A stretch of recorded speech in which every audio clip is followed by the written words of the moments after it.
है, जीवन जीने का तरीका बदला है और हर सेक्टर में काम करने का तरीका भी बदल गया है। और इससे अलग अछूता शिक्षा जगत भी नहीं है। पढ़ने पढ़ाने का तरीका कोरोना ने बदल कर रख दिया है। अब वर्चुअल शिक्षा पद्धति को आगे बढ़ाने की कोशिशें की जा रही हैं, ऑनलाइन क्लासेस चलाई जा रही हैं। ये कितनी चुनौतीपूर्ण होंगी, इसको अमल में लाने के तरीके क्या क्या होंगे, इस दिशा में प्रयास कैसे हो रहे हैं, यही सब कुछ समझने की आज हम कोशिश करेंगे। हमारे साथ इसके लिए गुरुजनों का पैनल है और शिक्षक हमारे साथ बहुत सारे हैं। बहुत स्वागत है आप सभी खास मेहमानों का। पहले मैं अपने मेहमानों से आपका परिचय करा दूं। हमारे साथ अंकुर माथुर जी हैं, आप डायरेक्टर हैं Balaji group of school Barabanki से, और प्रभाष चंद्र झा जी हैं, आप प्रिंसिपल हैं डीएवी मुख्यमंत्री पब्लिक स्कूल भंवर माल जिला बलरामपुर से, और डॉक्टर दीनबंधु प्रसाद हैं, प्रधानाचार्य हैं राहत जनता इंटर कॉलेज नानपारा बहराइच से। आप सभी का बहुत स्वागत है। और सबसे पहले मैं डॉक्टर दीनबंधु जी आपके पास ही आ रहा हूं। कोरोना ने सोचने समझने का नजरिया बदल दिया है, पढ़ाने का तौर तरीका भी बदला है।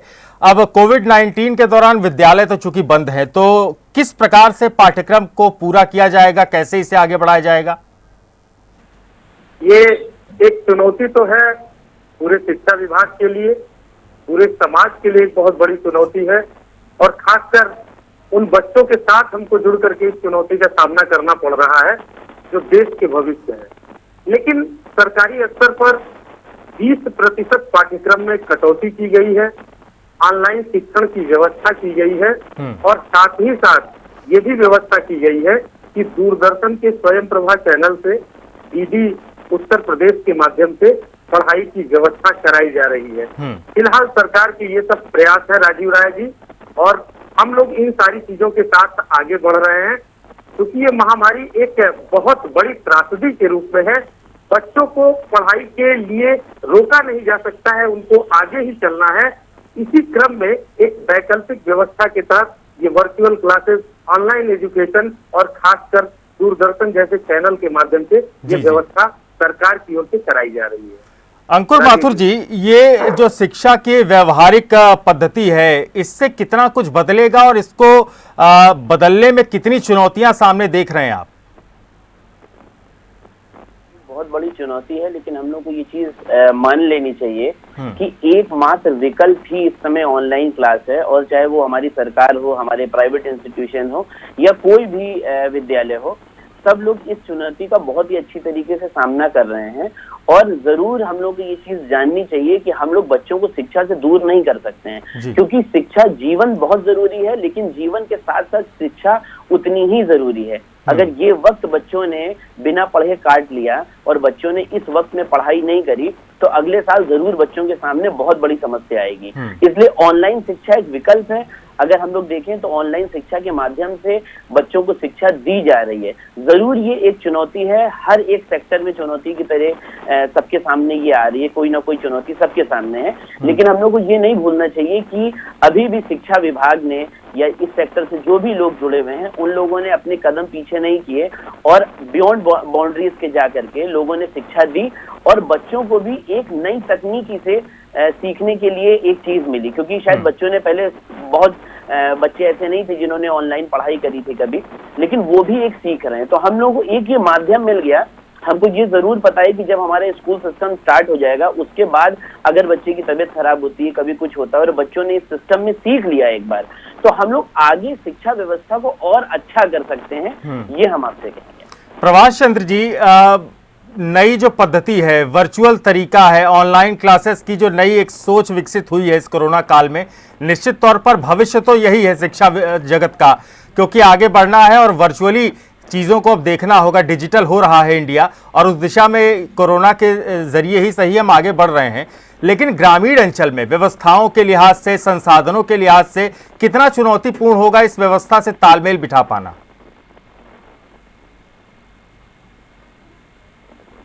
आपने पूछा है, और मैं समझता हूं कि चूंकि मैं जिस अब विद्यालय से अभी मेरा संबंध है, मैं जिस विद्यालय में अभी प्रधानाचार्य हूँ, ये ग्रामीण अंचल का ही विद्यालय है। जी।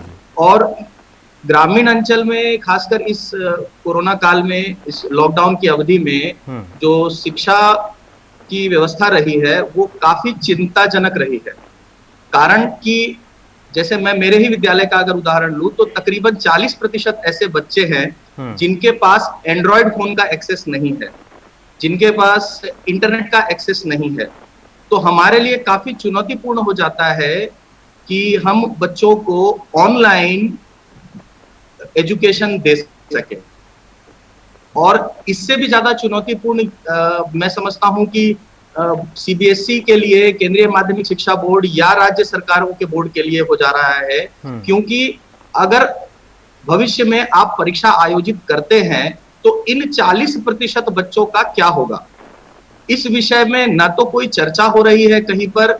और निश्चित रूप से सरकार ने स्वयं प्रभा चैनल के माध्यम से कुछ विकल्प उपलब्ध कराए हैं, लेकिन विषय यह है कि इस बात की कहां पर एक अकाउंटेबिलिटी हो रही है कि कितने बच्चे उस स्वयं प्रभा के माध्यम से एजुकेशन को एक्सेस कर रहे हैं। यहां तक कि कई जगहों पर ऐसा विषय आता है, जैसे हमने ऑनलाइन क्लासेस शुरू कराए, लेकिन एक ही परिवार में अगर 3 बच्चे हैं और एक ही एंड्रॉयड फोन है और एक ही समय में आपके क्लासेस लाइव हो रहे हैं, तो बड़ी समस्या हो जाती है पालकों के लिए बच्चों को वो उपलब्ध कराना। और उसी समय शिक्षकों के लिए भी ये काफी चुनौतीपूर्ण हो जा रहा है कि हम इंश्योर करें कि एजुकेशन हर बच्चे तक पहुंचे और उसका एक कंस्ट्रक्टिव आउटकम हम तक पहुंचे। बिल्कुल, आपकी बात बहुत लाजमी है और इस पर विशेष ध्यान देने की ज़रूरत है, क्योंकि बच्चे जो हैं वो देश का भविष्य हैं और उनको अब आगे कैसे पढ़ाना है उस दिशा में प्रयास सरकार को भी करने होंगे और आप लोग जो हैं नीति निर्धारक लोग, उनको भी करना होगा। और निश्चित तौर पर दीनबंधु जी, महामारी की जो स्थिति चल रही है उसमें हाल फिलहाल अभी दिख नहीं रहा कि दूर दूर तक कहाँ क्या होगा, आप लोग जो है कैसी व्यवस्था होगी, कैसे इसे संचालित किया जाएगा। नई शिक्षा नीति की तरफ भी सरकार अब आगे बढ़ रही है, उसे उसके अनुकूल भी खुद को करना होगा, बनाना होगा। तो कैसे तालमेल बिठाया जाएगा और शिक्षा व्यवस्था कैसे संचालित होगी ऐसे में? देखिए, ये एक महत्वपूर्ण प्रश्न है राजीव जी, आपने बहुत ही महत्वपूर्ण प्रश्न किया, उठाया भी इस मुद्दे को। वास्तव में ये महामारी और इसका जो स्वरूप दिखाई दे रहा है, अभी हाल फिलहाल में कोई इसका निदान नहीं समझ में आ रहा है। इसके लिए सरकार को कहीं न कहीं से विद्यालयों के संसाधनों की ओर भी ध्यान देना होगा। ज्यादातर जो सरकारी विद्यालय है या जो सहायता प्राप्त विद्यालय नहीं है, संसाधनों के अभाव में अभी भी उनके यहाँ इस तरीके की व्यवस्था नहीं डेवलप हो पा रही है जिससे कि वो स्कूल के अंदर रहते हुए शिक्षक ऑनलाइन व्यवस्था को दुरुस्त रखते हैं। वर्चुअल स्कूल का कॉन्सेप्ट उत्तर प्रदेश सरकार ने रखा है कि क्लासरूम में जाकर के शिक्षक वहीं से लेक्चर डिलीवर करेगा और नेट के माध्यम से, डिजिटल टेक्निक के माध्यम से वो बच्चों तक पहुंचेगा। लेकिन अभी भी उत्तर प्रदेश को अगर हम लें या पिछड़े हुए जनपदों को लें, खासकर मैं बहराइच जनपद से आता हूं, तो बहुत से ऐसे विद्यालय हैं जहां पे इस तरीके की आधारभूत सुविधा का अभाव है। सरकार को जरूर इस ओर ध्यान देना चाहिए कि इस व्यवस्था को सुदृढ़ करने के लिए आर्थिक सहायता देनी होगी। हमारे यहाँ भौगोलिक रूप से विविधताएं बहुत सी देखने को मिलती हैं। ऐसे भी अंचल हैं, ऐसे क्षेत्र हैं, तराई के क्षेत्र हैं जो नेपाल के सीमावर्ती हैं, पूरी तरह से जंगल में है, जहाँ पे नेटवर्क ही नहीं रहता है। तो इसके लिए कहीं न कहीं से अलग से नेटवर्क की व्यवस्था करनी होगी। आपने एक शब्द कहा राजीव जी, नई शिक्षा नीति का, मैं उस पर भी आता हूँ। अभी हम लोग उस पर लगातार सेमिनार कर रहे हैं, वेबिनार कर रहे हैं। उसमें कुछ बेसिक चीजें बहुत अच्छी हैं और उसको अगर लेकर चलें हम, तो निश्चित तौर पर आज नहीं तो कल इसका निदान भी हमें मिल जाएगा। जैसे उसमें कक्षा 8 के बच्चे को डिमॉन्स्ट्रेट करके विद्यालय में बताया जाएगा, अगर उसके अंदर कास्ट कौशल है, उसके अंदर अगर इलेक्ट्रिक के कौशल है या अभियांत्रिकी के कौशल है, तो ऐसे लोगों को बुलाया जाएगा और डिमॉन्स्ट्रेट करके बच्चों को, अगर उनके अंदर किसी भी प्रकार का टैलेंट है तो निकाला जाएगा। आज कोविड-19 के अंतर्गत एक वैक्सीन निकलने में इतनी दिक्कत हो रही है, इसको भी नई शिक्षा नीति में महसूस किया जा रहा है कि हम लोग बच्चों के अंदर वैज्ञानिकता का भाव जो है बचपन से ही प्रारंभ करें। दूसरी चीज, कहीं न कहीं से पड़ोसी देश से हमको छोटी छोटी चीजें, चाइनीज सामान मिलते हैं, उसका हम लोग उपयोग करते रहे, लंबे समय से आदी भी लोग हो चुके हैं। तो हमको शुरुआती बुनियादी शिक्षा के साथ ही उन कौशलों को विकसित करना होगा बच्चों के अंदर, जो कि हम किसी अन्य देश पे निर्भर न होकर के अपने देश पर निर्भर करें। लेकिन बात वहीं से फिर छूट जाती है कि हम कोविड-19 के अंतर्गत अपनी शिक्षा व्यवस्था को कैसे करेंगे। संसाधनों का अभाव है, लेकिन आप इस बात को राजीव जी समझिए कि ये महामारी व्यापक रूप में है, सबके लिए है।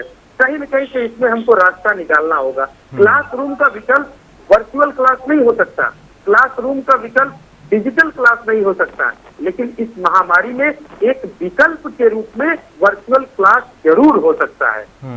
मैं ये बार बार कह रहा हूँ, पूरी तरह से ये विकल्प नहीं है। बिल्कुल अंकुर जी, मैं जानना चाह रहा हूं, आप एक अभिभावक के तौर पर भी मैं आपसे ये सवाल कर रहा हूं और एक प्रधानाचार्य के स्तर पर भी मैं आपकी सोच जानना चाह रहा हूं कि हर आय वर्ग के परिवार से बच्चे आते हैं, हर अलग अलग जगहों से बच्चे आते हैं जिनके पास शायद इंटरनेट और अभी हाईटेक जो फ़ोन हैं वो शायद अभी उपलब्ध नहीं हो पाए, जो प्रभाष चंद्र जी जिसका जिक्र कर रहे थे अभी। तो ऐसे में स्थितियां उन परिवारों के लिए, उन परिवार के बच्चों के लिए थोड़ी चुनौतीपूर्ण होंगी। जिस व्यवस्था को हम आगे बनता हुआ देख रहे हैं उसके अनुरूप, उसके अनुकूल खुद को ऐसे में कैसे बना पाएंगे और इस चुनौतियों से लड़ने के लिए किस तरह के मदद की और सहयोग की जरूरत है? देखिए, आपकी ये बात एकदम सही है कि हमारे ऐसे बहुत से पेरेंट्स हैं, इवन अगर हम ये बात करें कि जिनके बच्चे भी स्कूल में पढ़ रहे हैं वो किसी भी आय वर्ग के हों, वो कहीं, वो चाहे ग्रामीण अंचल के हों, वो चाहे शहरी इलाके के हों। लेकिन देखिए, अभी तक कोविड से पहले का क्या समय था कि हम स्कूल जो हम संचालित कर रहे हैं, तो हम भी एज अ मैनेजर अपने पेरेंट्स को ये सजेस्ट करते थे कि बच्चों को सेल फोन से दूर रखिए। एक समय निर्धारित करिए कि बच्चे सेल फोन का यूज करें, क्योंकि सेल फोन से कुछ बुरे प्रभाव भी बच्चों के ऊपर पड़ते हैं। तो बच्चों को फोन में गेम खेलने के बजाय आप बच्चों को इनकरेज करिए कि वो फील्ड में जाएं, ऐसा हम हमेशा कहते थे। लेकिन अब क्या हुआ, जब ये कोरोना काल आया तो हमको ये समझ में आया कि वो विकल्प हमको सिर्फ यहाँ से मिल रहा है। देखिए, फिर से एक बात दोहराऊंगा, मैं बार बार कह रहा हूँ, ये एक विकल्प मात्र ही है। जो क्लास में बच्चा प्रेजेंट होता है और जो एक स्कूली शिक्षा एक व्यवस्था है, उसको ये कभी रिप्लेस नहीं कर पाएगा, क्योंकि फिजिकली बच्चा सामने होना बहुत इंपॉर्टेंट है। दूसरी चीज, अगर मान लीजिए किसी की आय बहुत अच्छी है और उसके घर में अच्छा नेटवर्क भी है, तो ये पॉसिबल नहीं है कि पेरेंट के पास अगर घर में एंड्रॉयड फोन है तो वो एक एंड्रॉयड फोन अपने बच्चे के लिए भी खरीदे। कुछ ऐसे सक्षम पेरेंट्स हैं जो कर सकते हैं, जिनके घरों में है वो तो ठीक है। लेकिन देखिए, बहुत बड़ी समस्या जो ग्रामीण अंचल के लोग हैं या जो इतने ज्यादा, जिनके पास इतना ज्यादा पैसा नहीं है, उन लोगों के सामने ये एक बहुत बड़ी समस्या आ रही है कि वो कैसे इस चीज को मैनेज करेंगे। तो कहीं ना कहीं जैसे मैंने ये चीज करी है कि मैंने फेसबुक पर, यूट्यूब पर और लाइव क्लासेस, इनको 3 सेगमेंट में मैंने बांटा कि हो सकता है कोई लाइव क्लास ना ले पाए, लेकिन शाम को अगर उनके पापा घर आते हैं तो वो कहीं ना कहीं यूट्यूब से अपने बच्चे को पढ़ा लेंगे। अगर उनकी मम्मी या पापा अगर फेसबुक यूज करते हैं तो उसके थ्रू बच्चे को एक्स्ट्रा करिकुलर एक्टिविटीज में ऐड किया जा सकता है। तो एज ए स्कूल ओनर हम लोग ये चीज सोचते हैं कि हम मैक्सिमम पेरेंट्स को कैसे कैसे सुविधाएं दे पाए।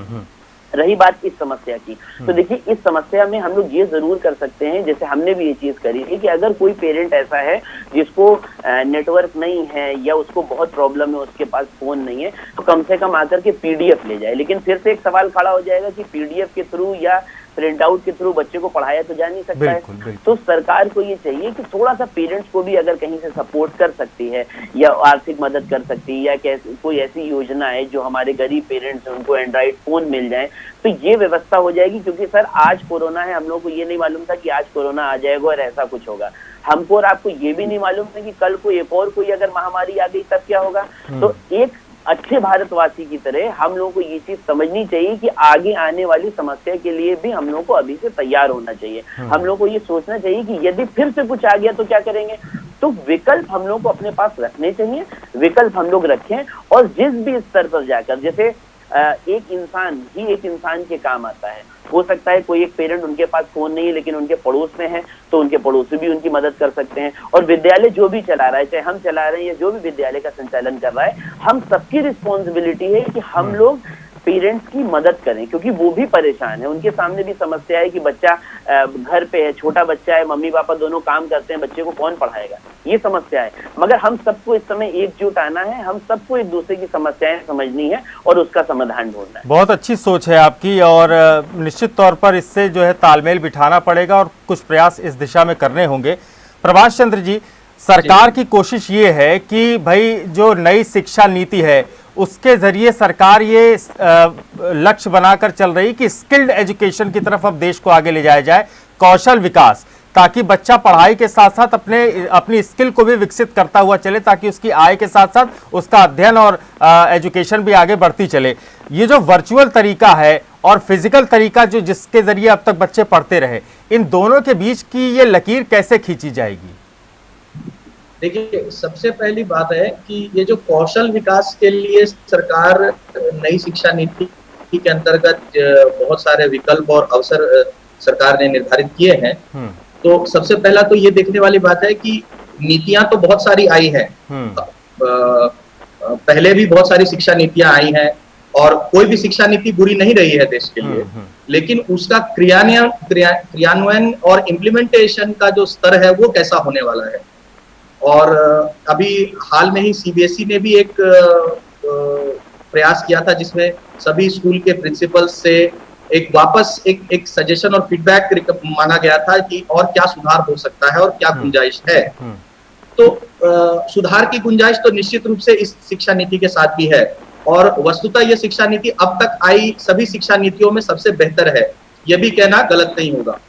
लेकिन आप सभी स्किल एजुकेशन को आज की जो परिस्थिति है उसमें ऑनलाइन माध्यम से आप बच्चों तक नहीं पहुंचा सकते। आपको कई ऐसे स्किल ट्रेनिंग है जिसके लिए बच्चे का और टीचर का आमने सामने होना, फिजिकल एक ही जगह पर मौजूद होना अत्यंत आवश्यक है। कुछ चीजें हैं जैसे कोडिंग है, सॉफ्ट स्किल्स है और लाइफ स्किल्स है, इनको आप ऑनलाइन सिखा सकते हैं बच्चों को। लेकिन अगर मुझे बच्चे को पॉटरी सिखानी है या मुझे अगर बच्चे को मान लीजिए कि इलेक्ट्रिसिटी से संबंधित कोई चीजें आप प्रैक्टिकल ट्रेनिंग उसको देनी है स्किल एजुकेशन में, तो ये काफी चुनौतीपूर्ण हो सकता है। और अभी मैं इसमें एक थोड़ा सा डॉक्टर दीनबंधु जी की एक बात से बहुत ही सहमत हूं कि ये सारी चीजें आएंगी भविष्य में। और जैसे अंकुर जी ने भी कहा कि और अगर आने वाले समय में और एक महामारी आ गई तो हम क्या करेंगे। ये बहुत ही एक चिंताजनक विषय है, कारण कि आज जब हम इस ऑनलाइन एजुकेशन के लिए, ऑनलाइन एजुकेशन एक लिमिटेड विकल्प है हमारे लिए, कारण कि कल को जब स्कूल खुलेंगे तो ये एक अच्छी चीज है कि अब तक जो बच्चे स्कूल से घर जाने के बाद स्कूल से और टीचर से डिस्कनेक्ट हो जाते थे, अब इस कोरोना ने एक अवसर दिया है कि बच्चे आफ्टर स्कूल भी टीचर से कनेक्टेड रहेंगे और टीचर बच्चों को एक गाइडेंस और प्रोवाइड कर पाएंगे।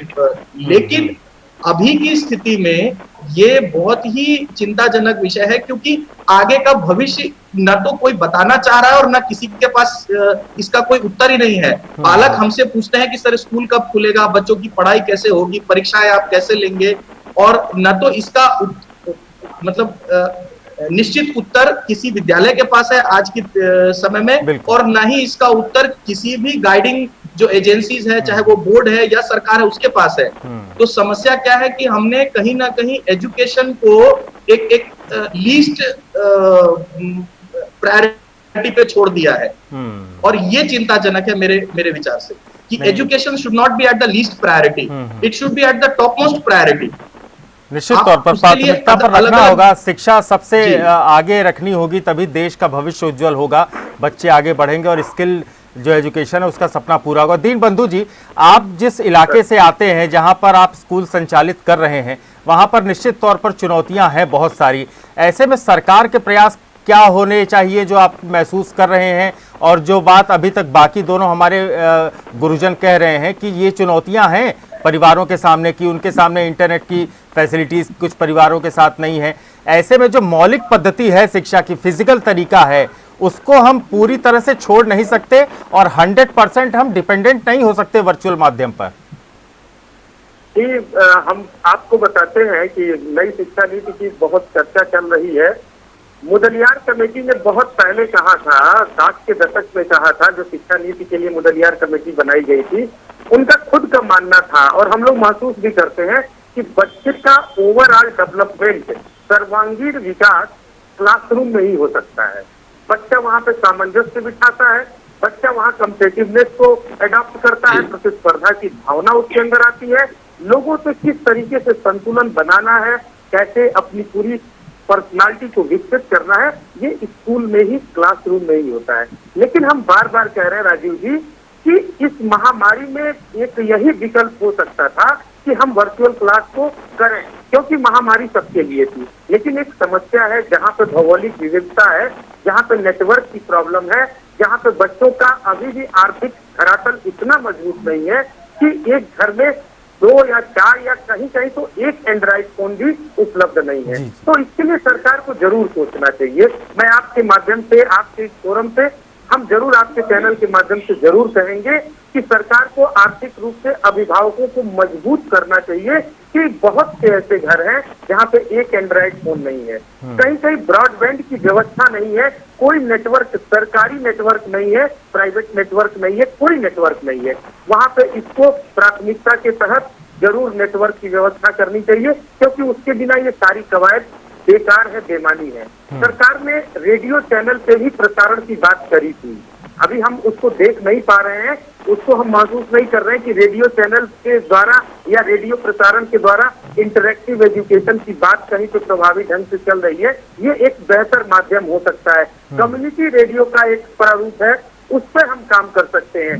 दूरदर्शन की जो चैनल है वो कार्य कर रहे हैं, लेकिन ये जरूर है कि नई शिक्षा नीति में जिस प्रकार से, हम तो ये कहेंगे कि आजादी के बाद से इतने व्यापक और विशद तौर पर पहली बार 2020 की शिक्षा नीति है, और वो तभी प्रभावी होगी जब विद्यालयों को कहीं न कहीं से आर्थिक रूप से मदद मिलेगी और साथ साथ अभिभावकों को भी मदद मिलनी जरूरी है। अब हम आपको थोड़ा सा समय, राजीव जी, हम ले रहे हैं आपका। यहाँ पे जो सरकारी सहायता प्राप्त विद्यालय हैं, उनको अपने विद्यालय के इंफ्रास्ट्रक्चर के लिए सरकार की सहायता शून्य है।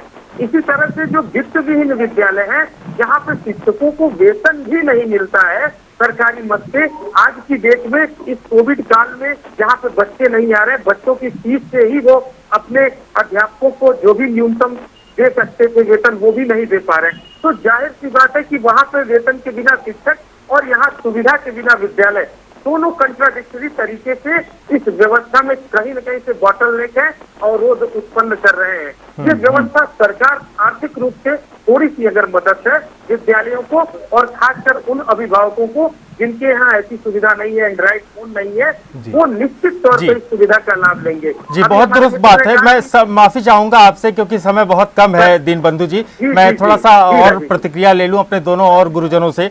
प्रभाष चंद्र जी, बहुत छोटे में मैं ये समझना चाह रहा हूँ संक्षेप में कि चुनौतियां तो हैं, शिक्षकों के सामने भी हैं, स्कूलों के सामने भी हैं, और उन पेरेंट्स के सामने भी हैं जो ये कह रहे हैं कि भाई वर्चुअल तरीका कम खर्चीला है फिजिकल से, तो उन लोगों को भी इसकी रियायत दी जाए परिवारजनों को, तो ये कैसे संभव हो पाएगा?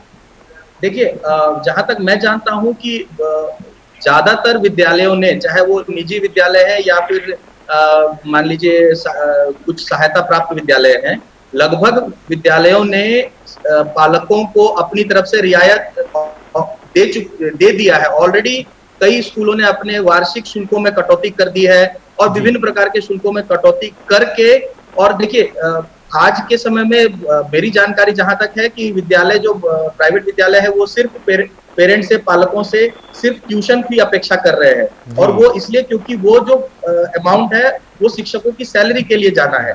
किसी भी प्रकार का इंफ्रास्ट्रक्चरल खर्च जो है वो कोई भी विद्यालय आज के समय में अपेक्षा नहीं रख रहा है पेरेंट के साथ। ठीक है। और एक छोटी सी चीज है राजीव जी, यहाँ पर बस मैं बोल करके खत्म करना चाहूंगा कि जो ऑनलाइन एजुकेशन है, यहाँ पर हमने एक बहुत बड़ी चीज जो कर दी है वो टीनेजर्स को और खासकर छोटे बच्चों को हमने साइबर बुलिंग और साइबर क्राइम पे एक्सपोज कर दिया है। इसके लिए सरकार को और व्यवस्थाओं को निश्चित रूप से सोचना पड़ेगा। हमारे साइबर सिस्टम है, इंटरनेट सिस्टम है, इसके ऊपर एक सुरक्षा प्रणाली डेवलप करनी होगी ताकि ये बच्चे जो आज एंड्रॉइड और इंटरनेट को एक्सेस कर रहे हैं ये इस चीज से बच सके। बहुत अच्छी सोच है आप लोगों की, और मैं तो यही अपेक्षा कर रहा हूं कि आप लोगों की ये सोच कम से कम सरकार के जहन तक पहुंचे और वहां से प्रयास हो। आप लोग शिक्षक हैं, आप लोग राष्ट्र का निर्माण करते हैं, देश का भविष्य तय करते हैं। बहुत शुभकामनाएं आप लोगों को, बहुत धन्यवाद, नमस्कार।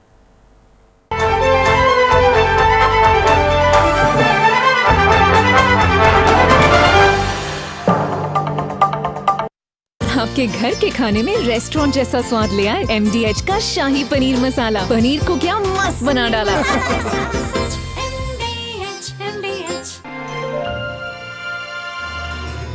श्री राम की अयोध्या नगरी आज पूर्ण रूप से राममय होने लगी है। जगह जगह सीता राम के जयकारे के गुंजन के साथ अयोध्या में उत्साह और उल्लास देखा जा सकता है। तो दूसरी तरफ उत्तर प्रदेश